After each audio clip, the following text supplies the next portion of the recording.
Hi guys, welcome back to our YouTube channel. તો ચલો guys, આજે આપણે બનાવશું કંટોલાનું શાક. કંટોલાનું શાક બનાવવા માટે મેં સમારેલા કંટોલા લઈ લીધા છે, 1 કટોરો દૂધ લઈ લીધું છે, બેઝિક મસાલા લઈ લીધા છે, મીઠું અને થોડી સાકર. તો ચલો આપણે કડાઈમાં તેલ મૂકી દઈશું. મેં ઓલરેડી તેલ મૂકી દીધું છે. તેલ થઈ જાય એટલે આપણે નાખી દઈશું હિંગ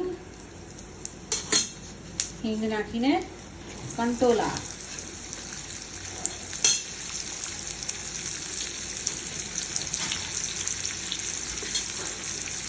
થોડી હળદર નાખશું, લાલ મરચું, સ્વાદ અનુસાર મીઠું નાખી દઈશું.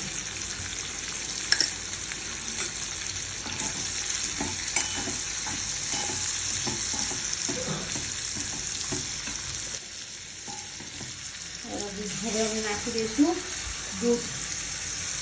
દૂધ નાખવાથી કંટોલાના શાકનો ફ્લેવર બહુ ટેસ્ટી થાય છે.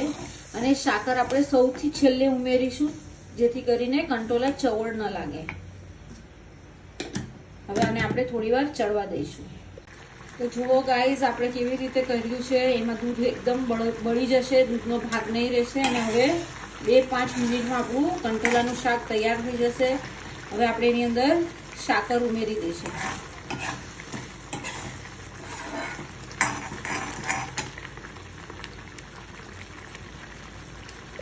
તો જુઓ ગાઈસ, આમાં દૂધનો એકદમ જ ભાગ બળી ગયો છે. અને એકદમ સરસ દૂધ નાખવાથી એકદમ પનીર જેવો ટેસ્ટ આવશે. કંટોલા અને પનીરનું શાક બનાવ્યું એકદમ એવો ટેસ્ટ આવે છે. અને થોડું તેલ છૂટું પડે ત્યાં સુધી આપણે એને હજુ થોડું થવા દઈશું, એટલે આપણું કંટોલાનું શાક તૈયાર થઈ જશે. જો ધીમે ધીમે તેલ છૂટું પડી રહ્યું છે.